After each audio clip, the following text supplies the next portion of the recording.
All right, guys, this is another part of our series where we watch some newer shows, and we have like the Rewatchers Council where they watch some older shows and stuff like that, and then we do a instant reaction to it with our Patreons that joined us to watch the show together.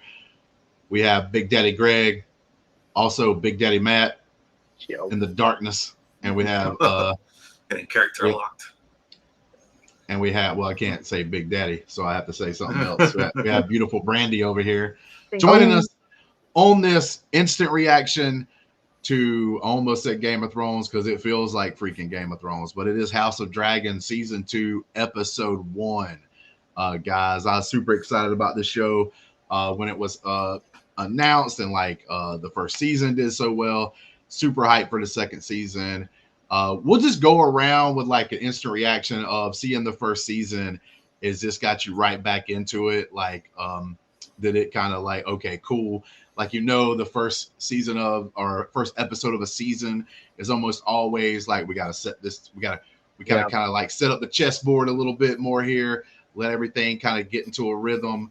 But did it exceed, meet, or below the expectations for this episode 1 of the second season? We'll start off just because you're at the top with me there, Greg. What'd you think, man? I think it did a good job of just dropping right in for where the season ended. Obviously, we dealt with the death, and then we just rocked right into the aftermath of the whole grieving process for the queen. The whole, let's go get, we get our revenge, figure out what's going to happen. So I thought I did a good job of just dropping right back into it, and I got right into the show with it. So I got into the flow. I think the overall like death maybe kind of underwhelming for me personally. I was hoping,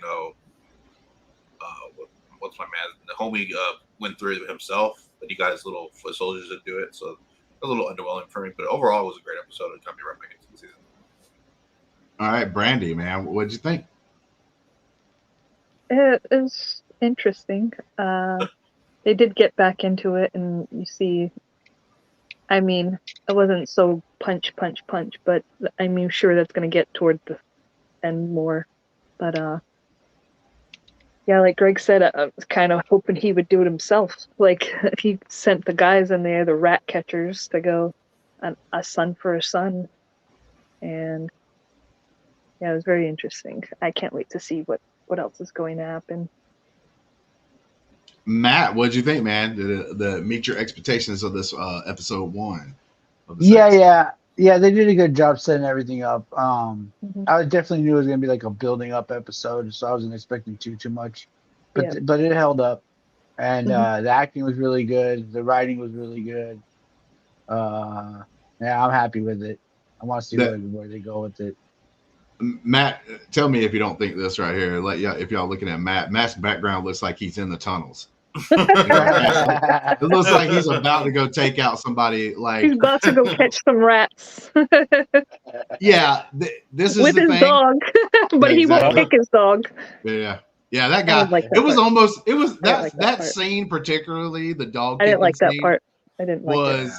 Like, to me, it was okay. You may like the blacks, right? Like, so people kind of pick sides. You're either kind of for the greens or the blacks in this whole thing, but they're like, we don't want you because you happen to be rooting for the blacks and rooting for them to get some kind of revenge. We don't want you to forget these guys are assholes. So it was like, look, just kick the dog. Nobody likes that. They'll go back. They'll go back. They were maybe kind of rooting for you for a second, but now they know you're a total piece of shit garbage. Yes. This is the thing that I love, even with the Game of Thrones, like people have their problems in the last 2 episodes, or last 2 seasons, I should say, of the Game of Thrones, of it not being as well as the first 6 seasons and all that kind of good stuff. But this is the thing with Game of Thrones, and so far with the House of Dragon in the first season, and even in this season in the first episode. You see this stuff, you see the build-up. But the build-up, for a couple of things here, the build-up's done super well. There's no dumb things being said. People are doing, mostly what their character, or what you would think their character would do. Right? Then you have, this means something. This scene of them saying a few lines, like going forward is going to mean something because that's the way the story's told. So like, even if you would say, oh, this is a slower style episode up and towards the end of it, it's like, yeah, that's true. But you also know there's a payoff most of the time. Pay attention. And that's like the biggest thing to me. It's like, that's what makes to me a show a great show. When you can have an episode that is some build up, when you can have an episode that some people like, I don't think this is even clearly a throwaway episode, but you know how people would talk about other seasons and stuff and they'll be like, oh, this is a throwaway episode. You know, it's a build up. Like, it's a build up. Yeah, this is completely a build up. But even if Game of Thrones has an episode that you might almost could even consider it to be that, like, it's really not. It's really not. Like, there's payoffs even for the things that you don't think may be the most important. This show or this particular episode could have been like way darker than what it was, and it turned out to still be really dark at the end there. I mean, so they gave some people a reprieve. You didn't, like, you heard the sound, those people are cutting that kid's head off. Yeah. That's a little kid, right? Like that, just knowing that is pretty bad. You know what I'm saying? Like that could be like hit you pretty hard. I know in the story, because I can talk about it now, but like in the story, it's more like she picks the one that like, and they're awake, so they know that she's picking between them. She picks the one that she thinks is not the most important. And when she picks, the one guy tells the kid, yo, you're going to live the rest of your life knowing your mom picked you to die, and turns around and kills the other kid. That's even more harsh. So this could have been even more harsh than what it was. But like I said, they gave people a little bit of reprieve. Both kids were asleep. The one kid, although it's going to know that like, hey, his or her brother died and everything else. Because I can't remember, that is something that's kind of, because they were acting like one could be a girl, one could be a boy. But I think actually both of them are boys. But anyway, but they didn't know that, right? But anyway, in that whole little deal, like that was still harsh. That was still gruesome. That was still kind of hit you. Like, we were joking through some of it, because even though this episode was pretty serious, like we could make jokes and stuff about certain things here and there during the episode, but nobody made a comment or joke there at the end. You know what I'm saying? Because that got super serious, super dark, pretty quick. Well, we know one's a boy, one's a girl, because one was sewing and learning all that stuff, and the other one. I just couldn't remember, and that might even be something they kind of changed, but I just couldn't remember off the top of my head. But yeah, so I paid attention. But no, I just thought it was pretty interesting, and I thought it was still like hardcore enough that like it didn't like say let me down. Because I think if you're telling a story, you need to tell the story, and I think it was still hardcore enough seeing it. Because like seeing something and reading is two different things, man. Yeah. Seeing something like affects you a little more than if you just read it. So, but I still think it was hard, like enough for what they did and what they decided to do, that it was like, okay, cool. I'm cool that you didn't do exactly what they did in the story or whatever. I'm okay that you watered it down just a little bit. It's still gruesome because your imagination's running wild and everything else. But yeah, I thoroughly, man, everything looks so good in these HBO shows. It's not just for the Game of Thrones and stuff. Almost every show they do is like done super well, done super great. But yeah, like I said, there's a lot of like small things that happen in this episode. We're getting shown the characters again. Allison. Yeah. We're showing characters again. We got foot fetish Allison over, or not Allison. She's not the foot fetish. She has to show her feet though. What's her name? But I think she's making a mistake, right? That guy's playing. He was already playing in the first season, Otto and her. Now he's got the ear of the actual king, and he's telling him one thing. This guy, and I think he's a little pissed, man. He didn't get no foot shot. You know what I'm saying? Like, that make him real pissed. I think he kind of understands what's going on. Like he knows her and Christian Cole is doing their thing. What did y'all think about Christian Cole and Allison? Doing the things. You know what I'm saying? Doing the things. What did y'all think about like as a character? You don't have to describe what they were doing. I'm saying like talk about like. Do you think that is them getting dirty over there a little bit a couple of times this episode actually? Like, what do y'all think about that as far as character development? Does it make you dislike Allison? I always disliked her. I didn't like her in the first season anyway, so it still doesn't make me like her anymore. What did it make you like hate her more? Like seeing her now she's being involved with old Christian Cole? No, I still you just have hate her. Same level of hate. All right. Yeah. What about you two guys, man? Nah, I mean it gives me kind of like a little bit of Cersei and Jamie vibe a little bit. Like they're getting it on, but like they're not brother and sister, obviously, but just kind of like just getting it done, shout out to them, putting the work in. Matt? Well, it's funny because we were talking about who's a bigger simp before the episode. Oh, yeah. And all of a sudden, this dude's getting laid left and right. Like, yeah. Oh, yeah. So, like, one of the jokes when we were doing our watch along together was the question was asked, who's a bigger simp? Christian Cole over here or my man Jorah Mormont from the first original Game of Thrones? And I was like, well, Jorah, technically, because he had more time, he was a simp for a very long time. Yeah. And then, like the very next clip. Yeah, the very next cutscene, he's like, very next scene, my man Christian Cole eating TV dinners out there, bro. You know what I'm saying? Shit, man. That dude didn't even take a breath. Did y'all notice that? Yep. I think the actor that plays Christian Cole could have been probably one of the best underwater swimmers ever of all time. That dude didn't stop. He didn't catch no breath. He didn't get no toothpick to get anything out of his teeth. Like he was down there for a long period of time, man. He was doing the job. You know what I'm saying? Like I took notes on what Christian Cole was doing. You know what I'm saying? Because he was teaching some people things. You know what I'm saying? That they need to be learning very good and everything else. Like I mean, hey, there you go. I'm not gonna say nothing. But I think the crazy part is they're admitting we don't need to be doing this shit no more. You know what I'm saying? And I was like, oh, girl, I saw the look in your eyes. Yeah, I saw the ecstasy. This ain't going to be the last time. And even before the episode was over, she walks in with the other baby and like they doing it. So he ain't no simp. Christian Cole ain't no simp. He getting laid, man.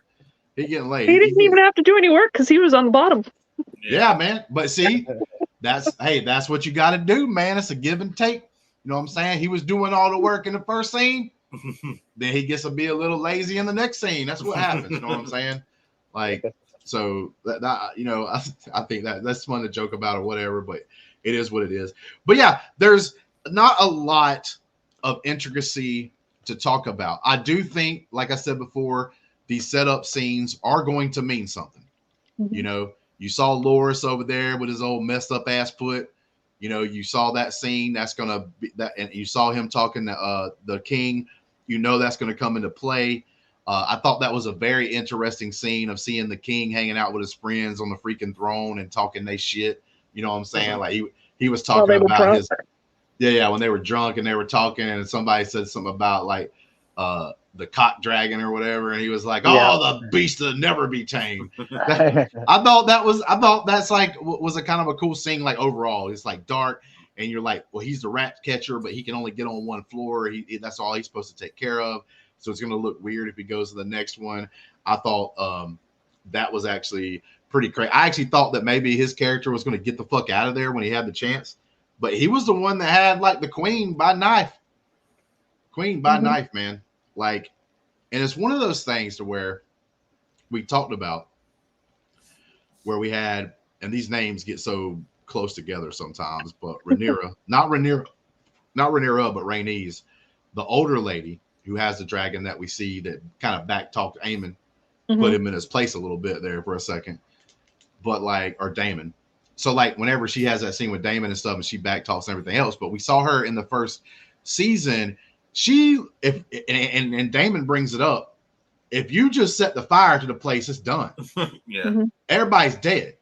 But the one thing that I think is cool is that you have those people that have hope that it doesn't have to come to everybody dying, right? That maybe there's a chance to salvage this. In that moment, she's getting away. She shows some dominance. And she's kind of hoping, hey, I'm not killing you. If I didn't kill you, maybe that'll put it in your head that like I could have. And maybe that changes your mind when there's a chance to where you think you should be going after us or whatever, you know. And she did that before the thing that happened at the end of the season, which was the boy dying, you know, getting ate up by the big ass dragon.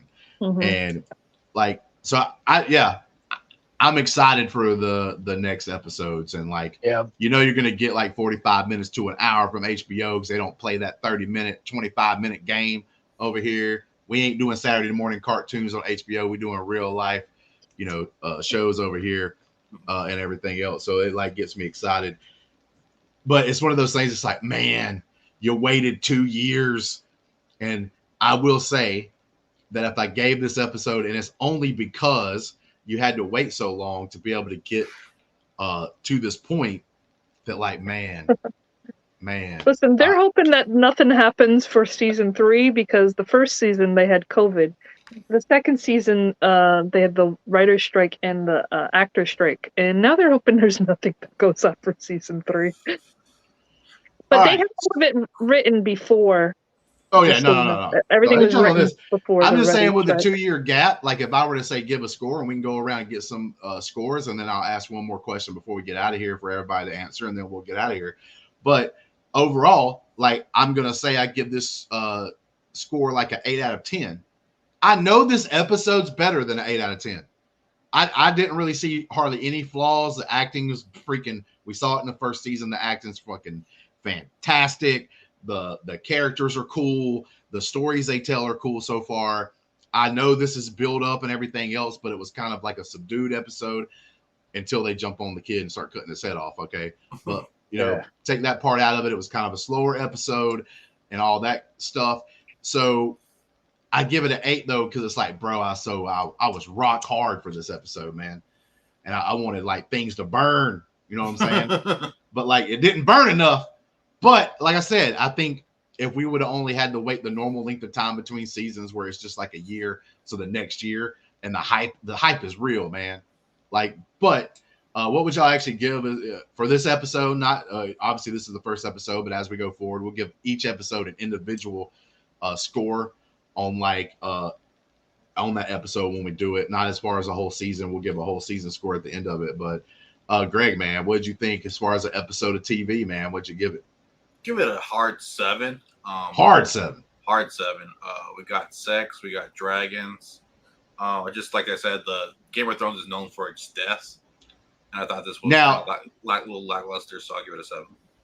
So, okay, I'll ask you this.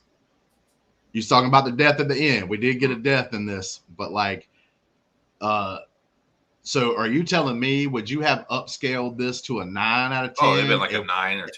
A 9 out of 10, though, if the head would have rolled? Yeah. Now, are you saying that it was lackluster because the character you wanted to die didn't die? It wasn't graphic enough. Yeah, so you wanted the graphic. I'm with you, man. I love horror and stuff, so I'll be with you. We know it's a fake. It's an actor, guys, all right? Yeah. It's whatever. But, I don't like to see a head roll on the ground. Yeah, because like I remember in Game of Thrones, like, man, they were stabbing people like that lady, that chick was pregnant. I think the only reason why they did it was because it was a kid. And a young kid at that. You know what I'm saying? It wasn't like a 15-year-old or something like that. In this world, that's almost an adult, right? Yeah. Like in this kind of setting. But I think it's because of how young the kid is. I don't hate it, but I'm like Greg, I could have used a head roll. Brandi, what was the score for the episode? Matt, you go. Matt, what do you think is the score of the episode? I'll give it a 7 out of 10 too. 7 out of 10? Yeah. I'm not gonna give it too high yet, but hey, listen, I'm gonna tell you right now. Like to me, a 7 out of 10. I probably went a little high. I went like 8 because I understand. Like I'm looking into the future. I'm like, oh yeah, this is good. This is gonna be some good crispiness when we get to the later episodes. But like a 7 out of 10, you gotta think about it. A lot of times, a setup episode, people will be like, oh man, we know it's a setup episode, and you still don't give it a very high score. But 7 out of 10 is pretty good for a setup episode. I'm gonna be honest. Yeah. Brandi. What you going with? with a 6. Going with a 6. I was gonna go lower. I was gonna go 5, 6 for me. It's mid. We're still building. It has a lot of more room to improve for me. So yeah, it's just one of those. I mean, was there something in the episode that you didn't like, or was there like I did not like when he kicked the dog, but that was very because that hurt my heart. But did that give it point deductions? Yeah, definitely. Wow. But it the still dog has. kicking does not play well. It still has. Get the finish. Yeah. It's still. See, you're only giving it a little margin to grow. I'm still giving it that more. It's gonna creep up for me. Like no, yeah, I understand. Like you don't like the dog part, but I mean, was there something that you think was? It was just. Go ahead. I was just going to ask: is it like?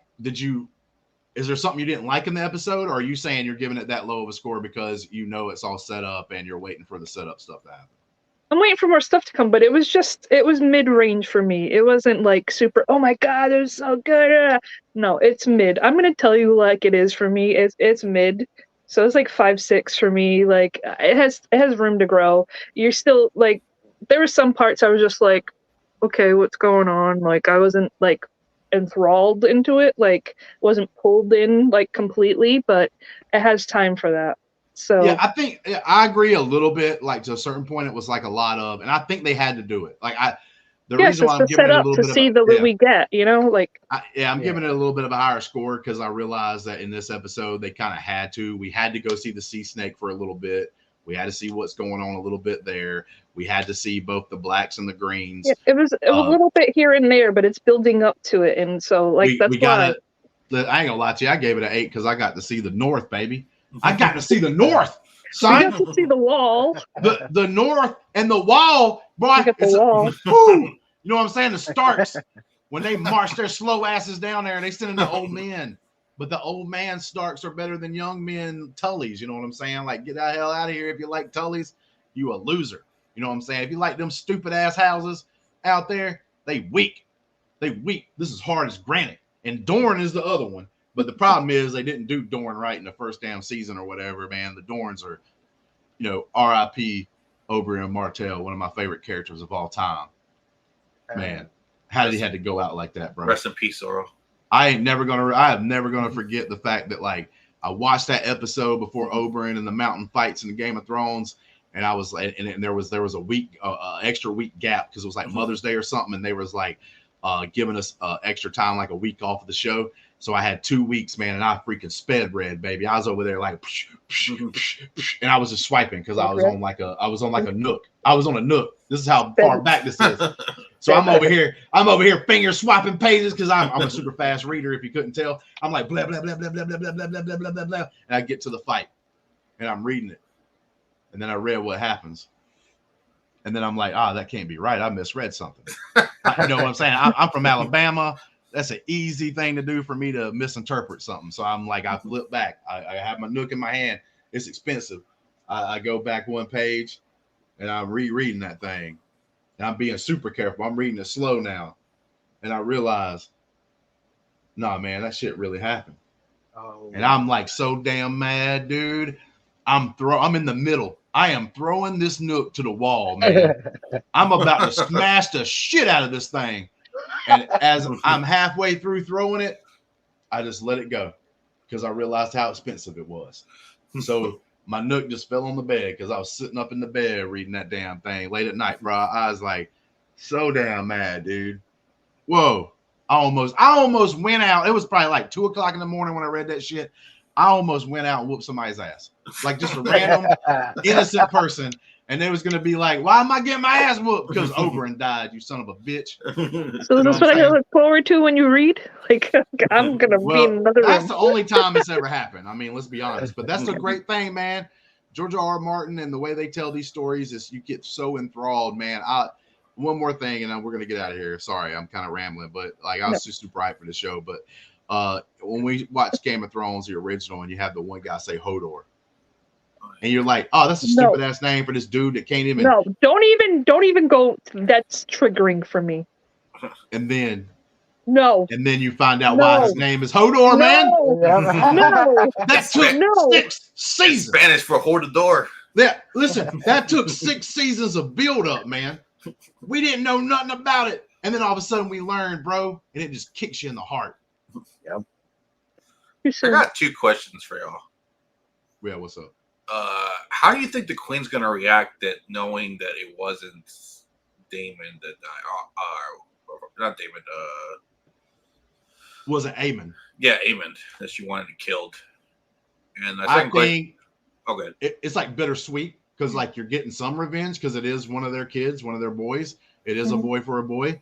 It's not the one that you probably ultimately wanted, but let's be honest, we want to see this motherfucker burn in an ash of flames while he's riding his big ass dragon. They're not gonna get rid of that one because he's, you know, he got that big dragon. He got the big dragon, but he's a big draw. So I mean, but then again, I know I liked people and they died in Game of Thrones and fuck that. Are you saying you like Aemon? You like the one-eyed Willie? See, he's a good bad character. He looks like a good bad villain. You know what I mean? Like, yeah. So they want to keep a little draw for a little bit. Listen, I'm just telling you this. When we watched season 1 and he kills the boy, he did not want that to happen, right? He's trying to hold his dragon back. His dragon took control in that instance because you could hear him say like, no, because he's trying to stop the dragon from actually killing the boy. So he's a little bitch. But then he goes back home and tries to act like he's the big dog out of nowhere. Bro, you get out of here, bro. Get out of here. You ain't as bad as you acting. Go ahead, like Matt, you got something for him? You think the Queen's gonna be mad? You think the Queen's gonna be mad because they didn't get the right boy? Is someone going out like Joffrey? Because I would love that. Yeah, listen, if I'm definitely gonna want to keep going to war. Hey, listen, if I'm Damon, I go up to the Queen and I'm like, listen, I know you wanted Aemon, but we took somebody else out because we saved Aemon for you. We wanted you to get it. Ooh. And that might pump her up and stuff. And she might just forget the fact that you killed the wrong one. But yeah, but it's going to be intriguing. It's going to be a bunch of mystery and tension built up. You know what I'm saying? As you go, like each time you see a episode, you're going to be like, oh shit, man. You remember they said that shit in episode 1. Damn. Yeah, that boy got his ass. All right. Well, that being said, thank you guys for being a part of it. You join the Patreon and come and join us while we're watching the Game of Thrones and stuff like that together. It's a fun time doing that. I actually like doing that most of the time, even better than if I was watching it on my own. And until next time, peace. For Narnia. Peace. Anybody want to do anything while we're going out? You got anything, Matt? Nope. Well, shit, guys. Peace. He